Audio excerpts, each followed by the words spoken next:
Hello दोस्तों, कैसे हो आप सब। हाँ दोस्तों, मैं राकेश आपको स्वागत करता हूँ राकेश इंस्टीट्यूट ऑफ कॉमर्स में। हमने फर्स्ट लेक्चर में हमने पढ़ा था इंडियन कॉन्ट्रैक्ट एक्ट का introductions and definition of contract and definition of agreement and will agreements give rights to contract. इन सब के बारे में आपने पढ़ा था। जो लोग भी हमारे ये वीडियो नहीं देखे वो ज़रूर हमारे ये वीडियो देखिए, डिस्क्रिप्शन में इसका लिंक है। आज हमारा टॉपिक है डेफिनेशंस और सेक्शन। देखिए, स्टार्ट करते हैं। Let's start. देखिए, ये हमारे रहे सेक्शंस सेक्शंस और ये हमारे डेफिनेशन डिफाइंस। देखिए, according to section 2 subsection A, section 2 subsection A में क्या लिखा है कि और किसके बारे में लिखा है। सेक्शन 2 सबसेक्शन ए में ऑफर, और ऑफर का दूसरा नाम क्या है, प्रपोजल। उसे आप ऑफर को हम प्रपोजल कह सकते हैं और उसे ऑफर भी कह सकते हैं हम। इसका डेफिनेशन देखिए, when one person sorry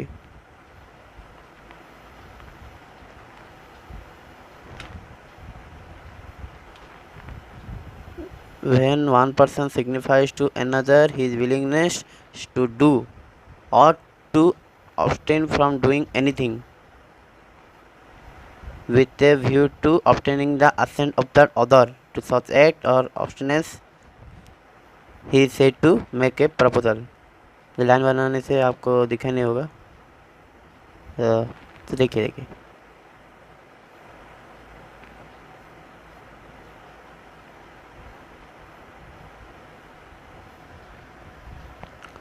देखिए, when one person signifies to another his willingness to do or to abstain from doing anything with a view to obtaining the assent of the other to such act or abstinence, he is said to make a proposal।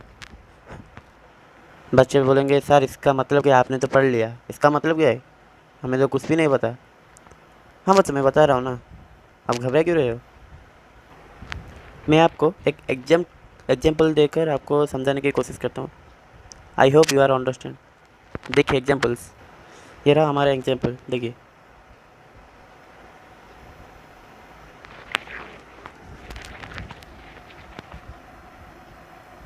ये mister A है, mister ए, ये mister B है।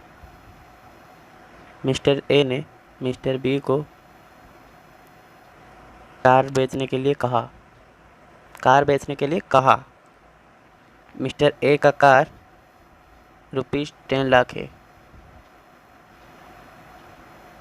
Mister ए चाहते हैं कि ये car mister B को बेचे, तो मिस्टर ए ने मिस्टर बी को कहा या उन्हें ऑफ़र दिया। क्या दिया, ऑफ़र। मिस्टर ए ने मिस्टर बी को ऑफ़र दिया 10 लाख का कार बेचने के लिए। सो मिस्टर बी ने जब भेजा ना, तो उन्होंने भी ये कार खरीदने के लिए हाँ कर दिया, हाँ कर दिया या एक्सेप्ट कर दिया।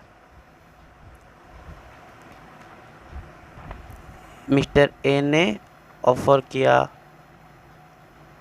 और मिस्टर बी ने उसे एक्सेप्ट कर दिया। यहाँ जो ऑफ़र करता है उसे ही हम ऑफरर कहते हैं। सो यहाँ ऑफरर कौन है, ऑफरर मिस्टर ए है ऑफरर, और मिस्टर बी है ऑफरी।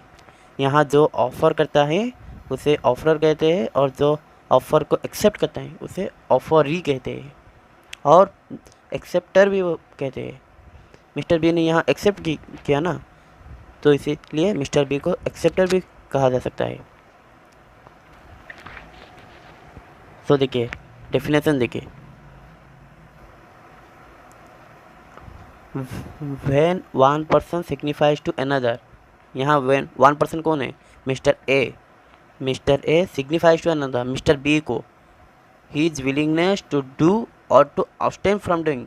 his willingness, उनकी willingness, मिस्टर ए की willingness ने मिस्टर बी को बताया, मिस्टर ए ने अपनी willingness मिस्टर बी को बताया. abstain from doing anything with a view to obtaining the assent of that other. assent, उनकी मतामत जानने के लिए उन्होंने मिस्टर ए ने मिस्टर बी को पूछा. such act or abstinence he is said to make a proposal. उन्होंने ऑफर देकर या प्रपोजल देकर मिस्टर ए ने मिस्टर बी को समझा एक बात बताई. मिस्टर बी ने एक्सेप्ट किया ना. देखिए ये आप अभी तक याद रखिए, what is the meaning of offer. Accept के बाद में देखिए हमारा नेक्स्ट क्या है, सेक्शन 2 सबसेक्शन बी. ऑफर का मतलब समझ गए ना आप. I hope you are understand. देखिए हाँ नेक्स्ट है सेक्शन 2 सबसेक्शन बी, प्रॉमिस. देखिए प्रॉमिस का मतलब क्या है, when the person to whom the proposal is made signifies is assent thereto. When the person to whom the proposal is made, यहाँ इस एग्जाम्पल में क्या था, देखिए वो एग्जाम्पल देखिए. इस एग्जाम्पल में वहाँ पर क्या लिखा था, when the person to whom the proposal is made. Mister A ने मिस्टर बी को प्रपोजल दिया था जो कि मिस्टर बी ने एक्सेप्ट भी किया था. That the proposal is said to be accepted. A proposal when accepted becomes promise. वो ऑफर को जब एक्सेप्ट किया तो वो ऑफर प्रॉमिस में बदल गया. हो गया. उसके बाद सेक्शन 2 सबसेक्शन सी. देखिए यहाँ हमारा है प्रॉमिसर एंड प्रॉमिसी. शॉर्टकटली जो प्रॉमिस करता है उसे प्रॉमिसर कहते हैं और जो प्रॉमिस, देखिए the person making the proposal, जो पर्सन ऑफर देता है, making is called promisor and the person accepted the proposal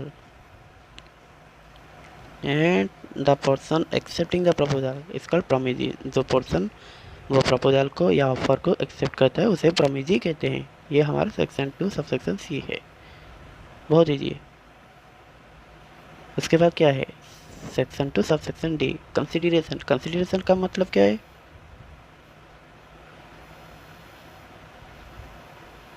consideration means, देखिए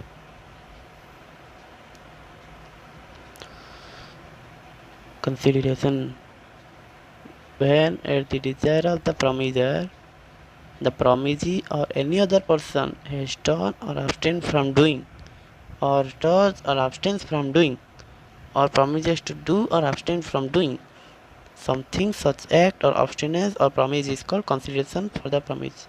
देखिए इसका मतलब consideration means when at the desire of the promiser, promiser के इच्छा के अनुसार अगर promisee और any other person has done, वो काम करता है, और ऑब्स्टेन फ्रॉम डूइंग, करने को या करने की प्रोसेस में होता है, और डॉज और ऑब्स्टेन फ्रॉम डूइंग, और प्रॉमिसेस टू डू मतलब प्रॉमिस करता है वो काम करेगा. समथिंग सच एक्ट और ऑब्स्टिनेंस और प्रॉमिस, वो प्रॉमिस को कंसिडरेशन फॉर द प्रॉमिस बोलते हैं. Shortcutly consideration means something in return. अगर इस एग्जाम्पल में क्या, मिस्टर ए ने मिस्टर बी को कार बेचने के लिए कहा, मिस्टर ए ने वो कार मिस्टर बी को दिया और मिस्टर बी ने उसके बदले में 10 लाख रुपये दिया, उसके बीच में कंसिडरेशन हुआ. हो गया, इतना है. उसके बाद क्या है हमारा,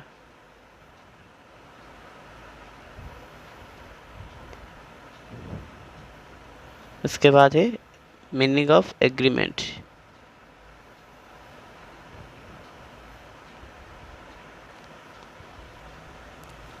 उसके बाद है हमारा meaning of agreement. According to section 2 subsection E, agreement का मतलब every promise and every set of promises forming the consideration for each other. कोई भी प्रॉमिस एंड कोई forming the consideration for each other. Forming the consideration means क्या बोला था, something in return. Mister A और mister B के बीच में एक एग्रीमेंट हुआ. अगर ओरल एग्रीमेंट और रिटर्न एग्रीमेंट, कोई भी एग्रीमेंट हुआ ना, वो एग्रीमेंट में दोनों ही राजी थे, उस एग्रीमेंट को ही बोलते हैं एग्रीमेंट. उनके बीच में बातचीत जो हुआ उसे ही एग्रीमेंट बोलते हो. उन्होंने ओरल एग्रीमेंट किया था. उसके बाद क्या है हमारा section 2 sub section F. F में क्या है, रेसिप्रोकल प्रॉमिसेस. सर कुछ बच्चे बताएं सर रेसिप्रोकल प्रॉमिस क्या है. आपने तो बोल दिया प्रॉमिस का मतलब. रेसिप्रोकल प्रॉमिसेस क्या है, प्रॉमिस के ये क्या प्रॉमिस के टाइप्स है. नहीं बच्चे देखिए प्रॉमिस का मतलब क्या है. रेसिप्रोकल प्रॉमिसेस का मतलब promises which form the consideration or part of the consideration for each other. जो promise consideration का फॉर्म है और पार्ट ऑफ द कंसिडरेशन उसमें थोड़ा थोड़ा है. देखिए उसे ही रेसिप्रोकल प्रॉमिसेस कहते हैं. एक प्रॉमिस में promises which form the consideration, एक प्रॉमिस अगर फुल्ली कंसिडरेशन है या पार्ट ऑफ द कंसिडरेशन है उसे ही रेसिप्रोकल प्रॉमिसेस कहते हैं. इतना ही. ये सर बहुत ईजी है. देखिए बच्चों आप अगर इसे ध्यान लगा कर पढ़ोगे ना आपको चुटकी में याद रह जाएगा. इसलिए मैं बताता हूँ बच्चों ध्यान लगा कर मन लगा कर पढ़ो. बहुत ईजी है. लॉ बहुत इंटरेस्टिंग चैप्टर है. उसके बाद देखिए हमारा सेक्शन 2 सब सेक्शन जी. जी में क्या है, वॉइड एग्रीमेंट. वॉइड एग्रीमेंट का मतलब क्या है, सबसे पहले हम देखते हैं एग्रीमेंट का मतलब. एग्रीमेंट का मतलब क्या है, every promise and every set of promise forming the consideration for each other. आपको एग्रीमेंट का मतलब समझ में आ गया होगा. वॉइड एग्रीमेंट का मतलब N agreement not enforceable by law. अगर एक एग्रीमेंट लॉ के द्वारा एनफोर्स नहीं होता है, लॉ उसे मना कर देता है एनफोर्स करने के लिए, उसे ही वॉइड एग्रीमेंट कहते हैं. This agreement are totally void. समझ गए. उसके बाद क्या है सेक्शन 2 सब सेक्शन एच है. हमारा कॉन्ट्रैक्ट का सेक्शन क्या है, section 2 subsection H. An agreement is enforceable by law is called contract. देखिए an agreement not enforceable by law is called void agreement and an agreement enforceable by law is called contract. जो contract law के द्वारा enforce नहीं होता उसे void agreement कहते हैं, जो एनफोर्स होता है उसे कॉन्ट्रैक्ट कहते हैं.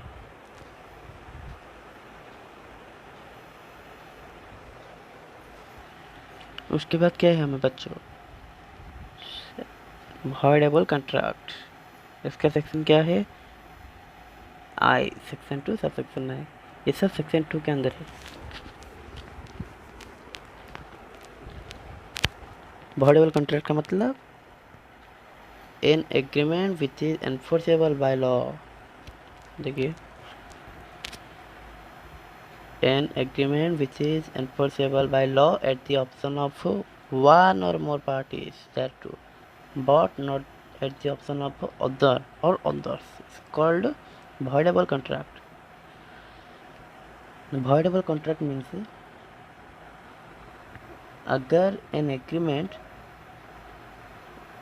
लॉ के द्वारा एनफोर्स होता है eight the option of one और मोर पार्टीज, वहाँ जो एक या दो या तीन, मगर इफ़ दो पार्टी थे, वहाँ इफ़ दो पार्टी थे तो वहाँ दो पार्टी में अगर एक हाँ बोलता है और एक मना कर देता है तो at the option of one party और another party but not at the option of another is called void contract. voidable contract, not void, उसे voidable contract कहते हैं। तो void contract कैसे कहते हैं? void contract section 2 subsection J, a contract which ceases to be enforceable, जो contract enforce ही नहीं होता वो cease हो जाता है उसे void कहते हैं। void contract when it is ceases to be enforceable उसे void contract कहते हैं। तो ये सब रहा आपका डेफिनेशंस। तो बच्चे बताएंगे सर हम इतने सारे याद कैसे रखेंगे? हाँ बच्चों, मुझे इसका तरीका पता है। देखिए आपको कैसे याद रखेंगे। देखिए बच्चों, इसे याद कैसे रखेंगे, देखिए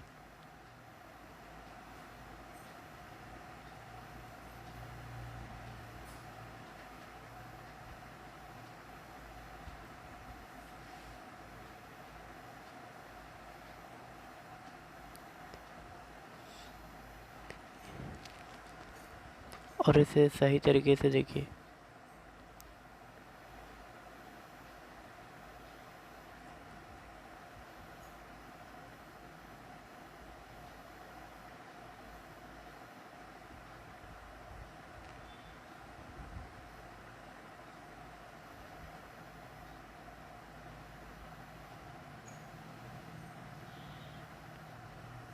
इसे अगर आप याद रख सकते हैं तो ठीक है। देखिए पी क्यू कार भी क्यू सी, पी क्यू कार भी क्यू सी। यहाँ पी क्यू का मतलब ट्रिपल पी है और यहाँ भी क्यू का मतलब ट्रिपल भी।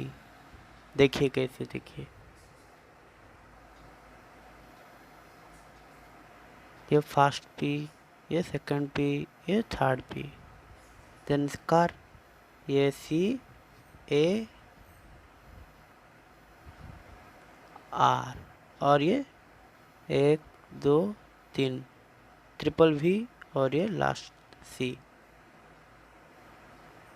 ठीक है, इससे इसी तरह से आप सही से याद कर सकते हैं इसे।